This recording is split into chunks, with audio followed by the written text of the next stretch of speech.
दोस्तों जय हिंद। आज के इस वीडियो में हम सभी लोग उत्तर प्रदेश का एक सामान्य परिचय से संबंधित 20 महत्वपूर्ण प्रश्नों को करने वाले हैं, जो आपके परीक्षाओं में पूछे गए हैं या फिर आगामी परीक्षाओं में पूछे जाएंगे। यहीं से सवाल आपके उत्तर प्रदेश के सामान्य परिचय से संबंधित सवाल पूछा जाता है। तो चलिए आइए चालू करते हैं। पहला सवाल कह रहा है कि उत्तर प्रदेश का क्षेत्रफल कितना है। कह रहा है कि उत्तर प्रदेश का क्षेत्रफल कितना है। तो देखिए चार ऑप्शन आपको दिया गया होगा। हम आपको बताना चाहें उत्तर प्रदेश का क्षेत्रफल 2,40,928 वर्ग किलोमीटर है, किलोमीटर स्क्वायर है उत्तर प्रदेश का क्षेत्रफल। यहीं पर भारत का क्षेत्रफल 32,87,263 किलोमीटर स्क्वायर है।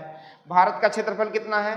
32,87,263 वर्ग किलोमीटर। उत्तर प्रदेश का क्षेत्रफल 2,40,928 वर्ग किलोमीटर, यानी ऑप्शन आपका कौन सा सही हो जाएगा?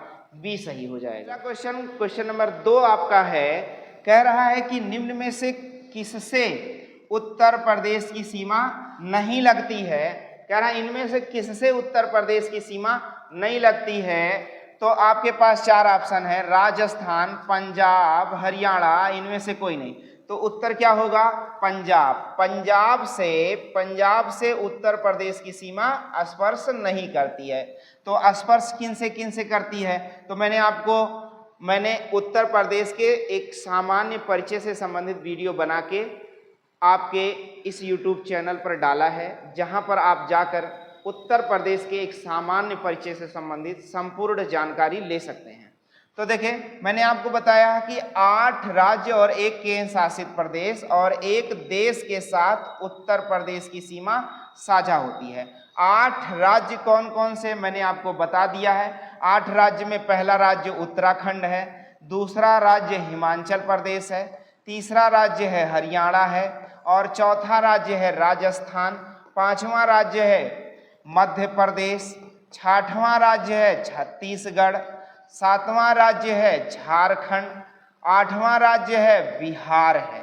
मैंने 8 राज्य और 1 केंद्र शासित प्रदेश दिल्ली के बारे में बताया, और एक देश नेपाल है, नेपाल के बारे में मैंने आपको बताया। मैंने कहा कि नेपाल के साथ सीमा साझा करता है, और 8 राज्य और 1 केंद्र शासित प्रदेश। अगला क्वेश्चन आपका क्वेश्चन नंबर 3 है, कह रहा है कि उत्तर प्रदेश राज्य का गौतम बुद्ध नगर जिला किस केंद्र शासित प्रदेश के साथ संपर्क करता है, स्पर्श करता है।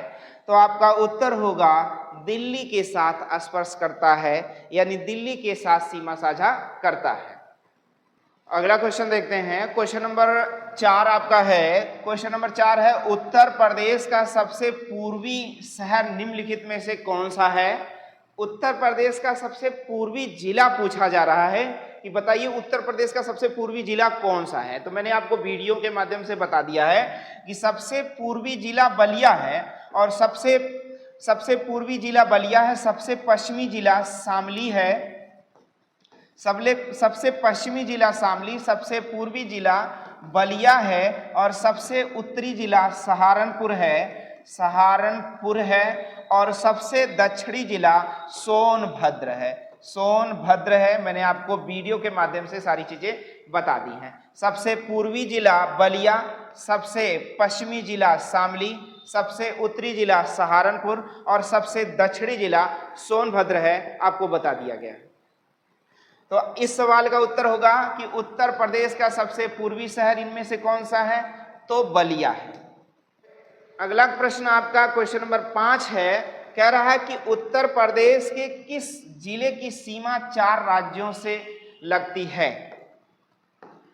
उत्तर प्रदेश के किस जिले की सीमा 4 राज्यों के साथ लगती है। तो आपको बताना है सोनभद्र एक ऐसा जिला है उत्तर प्रदेश का जिसकी सीमा 4 राज्यों के साथ स्पर्श होती है।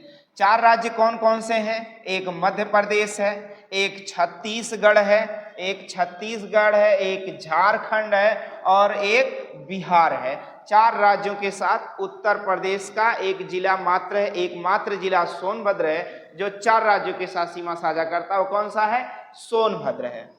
क्वेश्चन नंबर 6 आपका है कि निम्नलिखित में से किस जिले की सीमा नेपाल से लगती है? निम्नलिखित में से किस जिले की सीमा नेपाल से लगती है? तो 4 ऑप्शन गोरखपुर, महाराजगंज, बलिया, बस्ती। तो देखिए महाराजगंज जिला जो है वो नेपाल के साथ सीमा साझा करता है। उत्तर प्रदेश का महाराजगंज जिला नेपाल के साथ सीमा साझा करता है। और मैंने आपको बताया है कि नेपाल से उत्तर प्रदेश के कुल 7 जिला स्पर्श करते हैं। कितना जिला स्पर्श करते हैं? 7 जिला स्पर्श करते हैं और कुल 579 किलोमीटर, 1 कम 80, 579 किलोमीटर सीमा साझा करता है उत्तर प्रदेश नेपाल से। और 7 जिले कौन कौन से हैं? और 7 जिले कौन कौन से हैं? पीलीभीत, लखीमपुर खीरी, बहराइच, श्रावस्ती, बलरामपुर, सिद्धार्थनगर और महाराजगंज। कौन कौन से हैं? पीलीभीत, लखीमपुर खीरी,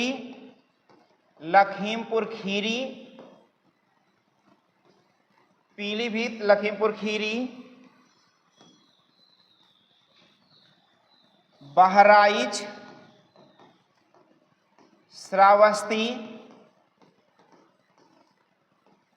श्रावस्ती, बलरामपुर,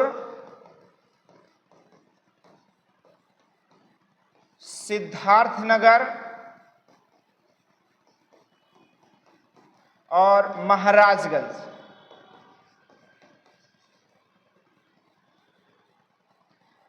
सात जिले उत्तर प्रदेश के जो है नेपाल के साथ सीमा साझा करते हैं। अगला क्वेश्चन है, क्वेश्चन नंबर 7 आपका है कि निम्न में से किस देश की सीमाएं उत्तर प्रदेश से मिलती है? तो अभी बताया गया आपको नेपाल देश की सीमा उत्तर प्रदेश से सीमा साझा करती है। यानी निम्नलिखित में से किस देश की सीमा उत्तर प्रदेश से सीमा साझा करती है? तो भैया नेपाल सवाल का उत्तर हो जाएगा। 8 आपका है, कह रहा है कि उत्तर प्रदेश का क्षेत्रफल देश के क्षेत्रफल का कितना है?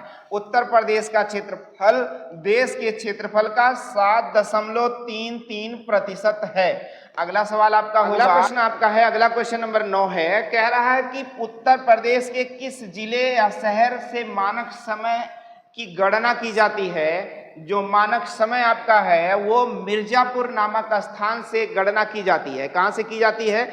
मिर्जापुर में एक अमरावती चौराहा है, वहां पर वहीं से मानक समय की गणना की जाती है। अगला प्रश्न है मेरे प्यारे बच्चों, कह रहा उत्तर प्रदेश की भौगोलिक सीमा सर्वाधिक राज्यों को स्पर्श करती है और निम्नलिखित में से कौन सा राज्य इनमें से शामिल नहीं है? एक है उत्तराखंड, मध्य प्रदेश, उड़ीसा और झारखंड। तो उत्तर क्या होगा आपका? उड़ीसा। उड़ीसा से उत्तर प्रदेश की सीमा नहीं साझा होती है, नहीं स्पर्श होती है। अगला है क्वेश्चन नंबर 11 आपका है, कह रहा उत्तर प्रदेश का राजकीय पक्षी क्या है? तो उत्तर प्रदेश का राजकीय पक्षी क्या है? सारस है।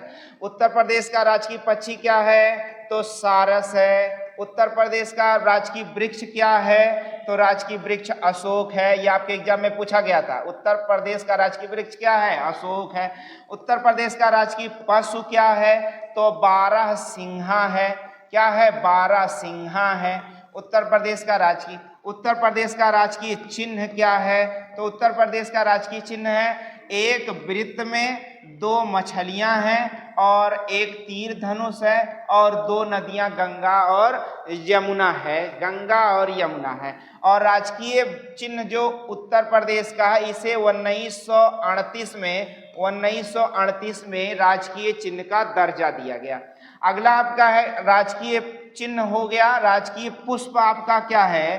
तो राजकीय पुष्प है पलाश है। क्या है बच्चों? उत्तर प्रदेश का राजकीय पुष्प पलाश है या इसे हम टेंसू कहते हैं या इसे हम शंख पुष्पी कहते हैं। और यह 4 जनवरी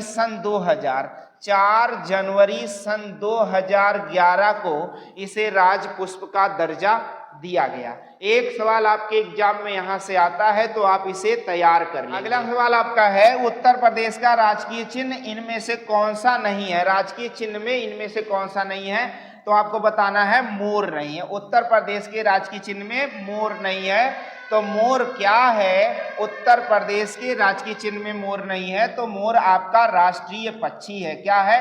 राष्ट्रीय पक्षी आपका क्या है? मोर है। राष्ट्रीय पक्षी क्या है बच्चों? मोर है। अगला क्वेश्चन आपका है क्वेश्चन नंबर 13 है, कह रहा है उत्तर प्रदेश दिवस किस तिथि को मनाया जाता है? उत्तर प्रदेश दिवस किस तिथि को मनाया जाता है? तो देखिए दिया गया है 23 जनवरी, 25 जनवरी, 24 जनवरी और 26 जनवरी। आपको बता दें उत्तर प्रदेश का गठन 24 जनवरी 1950 को हुआ था। उत्तर प्रदेश का गठन, उत्तर प्रदेश की स्थापना 24 जनवरी 1950 को हुई थी और इसीलिए 24 जनवरी को स्थापना दिवस मनाया जाता है। क्या मनाया जाता है? स्थापना दिवस मनाया जाता है। और पहली बार स्थापना दिवस सन 2018 में मनाया गया था। यानी उत्तर प्रदेश की स्थापना दिवस पहली बार सन 2018 में मनाया गया। अगला सवाल है क्वेश्चन नंबर 14 आपका है, कह रहा पंचायत का चुनाव लड़ने के लिए आयु सीमा कितनी होनी चाहिए? यानी प्रधानी लड़े ताई कितना आयु सीमा होए के चाहिए? तो ग्राम प्रधान बने ताई कम से कम आयु सीमा 21 वर्ष होना चाहिए आपकी। प्रधान का चुनाव लड़ने के लिए कम से कम आयु सीमा कितनी होनी चाहिए? और मतदान की आयु सीमा कितनी है आपकी? मतदान करने की आयु सीमा कम से कम क्या हो आपकी? 18 वर्ष प्लस है। 18 वर्ष आपकी आयु सीमा पूरी हो गई है तो आप मतदान कर सकते हैं।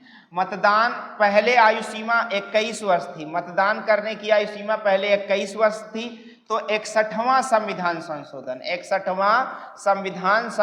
1989, 61वां संविधान संशोधन 1989 के तहत आयु सीमा 21 से घटाकर 18 वर्ष कर दी गई। 21 से घटाकर क्या कर दी गई? आयु सीमा 18 वर्ष।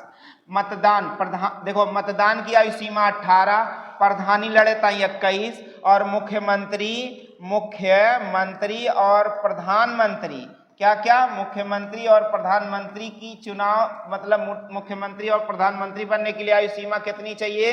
तो कम से कम कितनी चाहिए? 25 वर्ष। 16 आपका है, कह रहा है कि उत्तर प्रदेश लोकसभा में सीटों का योगदान करता है।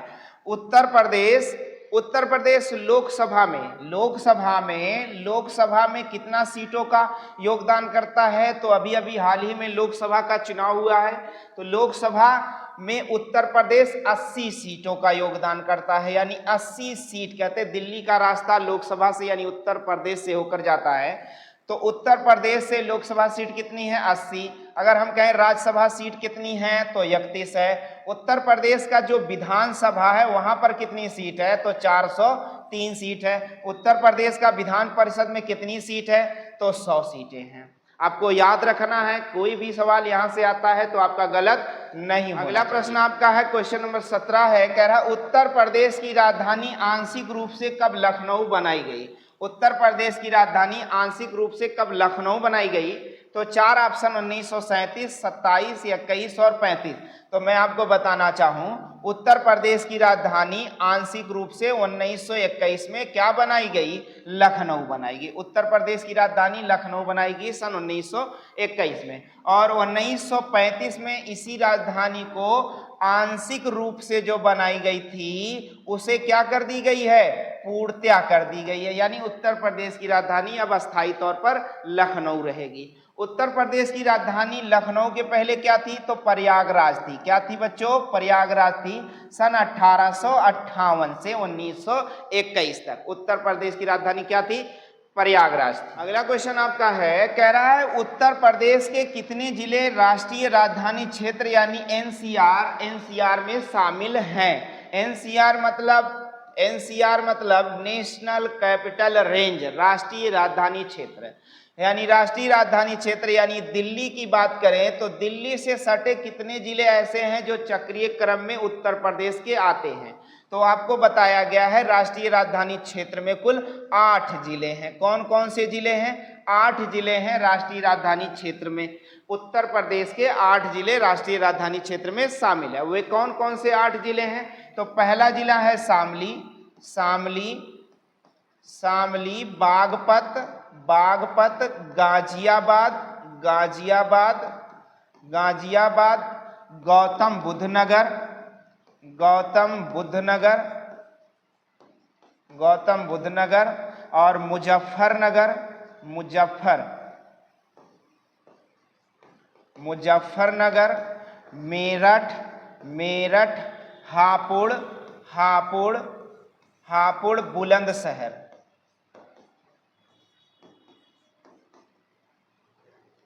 आठ जिले उत्तर प्रदेश के जो है राष्ट्रीय राजधानी क्षेत्र यानी एनसीआर में शामिल। अगला प्रश्न आपका है, क्वेश्चन नंबर 19 है, उत्तराखंड को कब उत्तर प्रदेश से अलग कर दिया गया? उत्तर प्रदेश से 9 नवंबर सन 2000 को उत्तर प्रदेश से 13 जिले काटकर, कितने जिले काटकर? 13 जिले काटकर एक नया राज्य बना दिया गया। कौन सा बना दिया गया? उत्तराखंड बना दिया गया। तो उत्तराखंड का गठन कब माना जाएगा? तो 9 नवंबर सन 2000 को। कितने जिले काटकर उत्तराखंड बनाए गए? 13 उत्तरी जिले काटकर उत्तराखंड बनाए गए।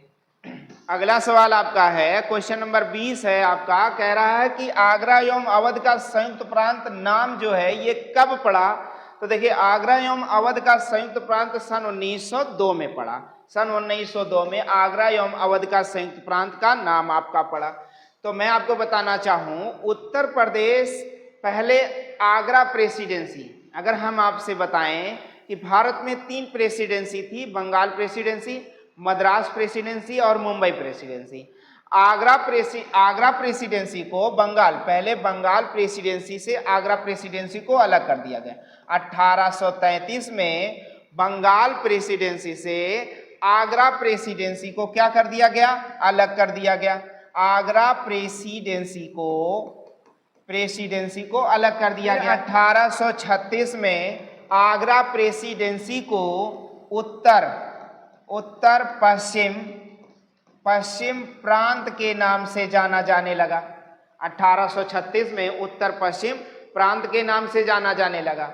फिर 1877 में इसी उत्तर पश्चिम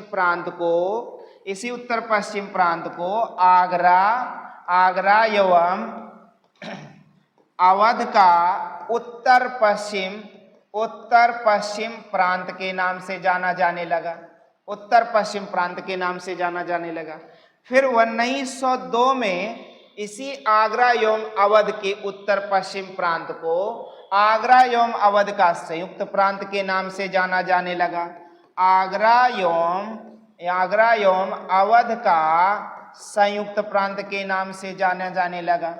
फिर इसी आगरा एवं अवध के संयुक्त प्रांत को 1937 में संयुक्त प्रांत का नाम दिया गया। संयुक्त प्रांत, तो आपसे पूछता है उत्तर प्रदेश का पुराना नाम क्या है? तो संयुक्त प्रांत बताएंगे, यूनाइटेड प्रोविंस बनाए। फिर 1950 में इसी संयुक्त प्रांत को उत्तर प्रदेश का नाम दिया गया।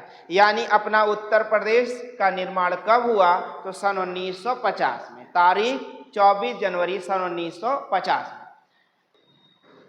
मेरे प्यारे मित्रों, मैंने आपको उत्तर प्रदेश एक सामान्य परिचय से संबंधित 20 महत्वपूर्ण प्रश्नों को हल कराया है। आशा करते हैं कि आप इस वीडियो को लाइक करेंगे और अपने इस YouTube चैनल को सब्सक्राइब करेंगे और अपने मित्रों तक भी भेजेंगे जो यूपीपी की तैयारी कर रहे हैं, वहां तक भी ये जानकारी पहुंचाने का प्रयास करेंगे। और मिलते हैं आपसे अगले वीडियो में, फिर मुलाकात होती है अगले वीडियो में फिर आपसे। तब तक के लिए जय हिंद।